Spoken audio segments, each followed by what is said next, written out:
Assalamualaikum warahmatullahi wabarakatuh. Perkenalkan, saya Muhammad Rafi dari Universitas Islam Negeri Raden Patah Palembang, program studi Ekonomi Syariah. Di sini saya akan menjelaskan sedikit tentang tanggung jawab sosial dan lingkungan, serta penggabungan, peleburan, pengambil alihan, dan pemisahan perseroan terbatas berdasarkan ketentuan syariah. Baiklah, selanjutnya, tanggung jawab sosial dan lingkungan atau TJSL merupakan kewajiban perusahaan untuk berkontribusi kepada masyarakat dan lingkungan sejalan dengan tujuan Maqasid Syariah, mengacu pada pasal 74 Undang-Undang Nomor 40 Tahun 2007 tentang Perseroan Terbatas (UU PT), berfokus pada berkelanjutan sosial, ekonomi, dan lingkungan. Restrukturasi perseroan terbatas terdiri dari 1. Penggabungan (merger), penyatuan dua atau lebih perusahaan menjadi satu. Yang kedua, peleburan (consolidation), pembentukan perusahaan baru dari hasil penggabungan beberapa perusahaan. Ketiga, pengambil alihan (acquisition), peralihan kepemilikan atau kendali suatu perusahaan kepada pihak lain.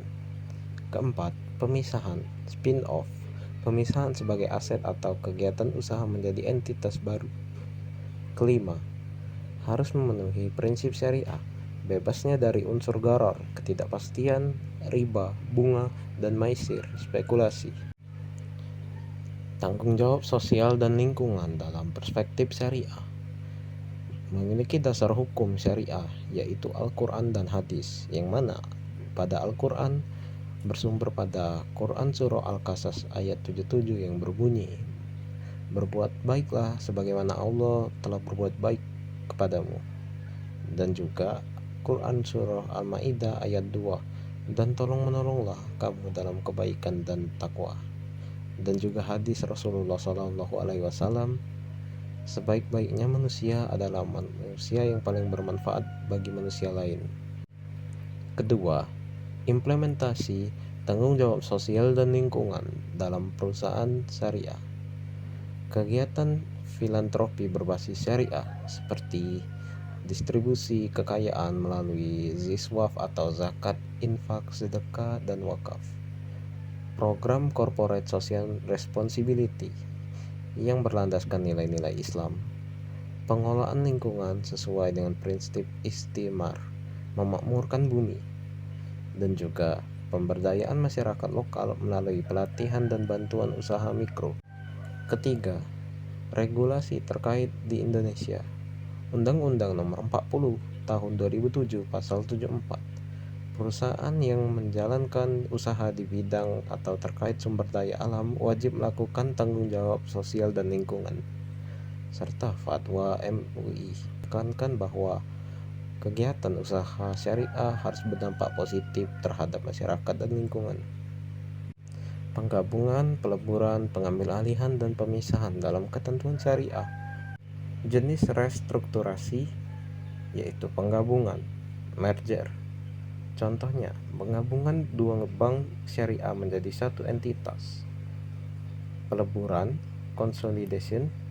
Contohnya, beberapa perusahaan digabung dan membentuk entitas baru yang lebih besar.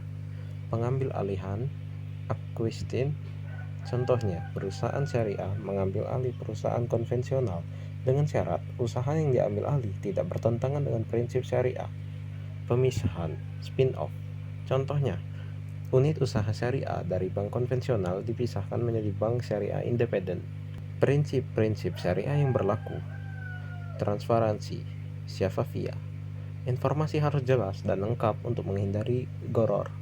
Keadilan, adil, tidak boleh merugikan pemegang saham minoritas. Dan larangan unsur haram. Transaksi tidak boleh mengandung riba, gharar, ataupun maisir. Aturan hukum Indonesia Pasal 122 hingga 126 UU Nomor 40 Tahun 2007 tentang perseroan terbatas. Peraturan OJK tentang perusahaan publik. Studi kasus. Pernah terjadi merger Bank Syariah Indonesia atau BSI. Latar belakangnya adalah terjadinya merger Bank Syariah milik BUMN yaitu BRI Syariah BNI Syariah, dan Mandiri Syariah, bertujuan untuk meningkatkan efisien operasional, daya saing, dan kontribusi terhadap perekonomian nasional, serta memaksimalkan penerapan tanggung jawab sosial dan lingkungan di bidang sosial dan lingkungan. Hasilnya, Bank Syariah Indonesia menjadi bank syariah terbesar di Indonesia yang berfokus pada pengembangan UMKM dan keberlanjutan lingkungan. Baiklah, kesimpulan dan saran. Kesimpulannya adalah tanggung jawab sosial dan lingkungan serta restrukturasi perseroan wajib mematuhi hukum positif dan syariah. Perusahaan syariah harus mengutamakan keadilan, keberlanjutan, dan transparansi. Saran dari saya, perusahaan memperkuat implementasi tanggung jawab sosial dan lingkungan, serta konsultasi dengan ahli syariah untuk restrukturasi yang sesuai. Terima kasih telah menonton. Maaf apabila terjadi kesalahan dalam pengucapan maupun pelafalan kata, saya mohon ampun. Saya akhiri. Wassalamualaikum warahmatullahi wabarakatuh.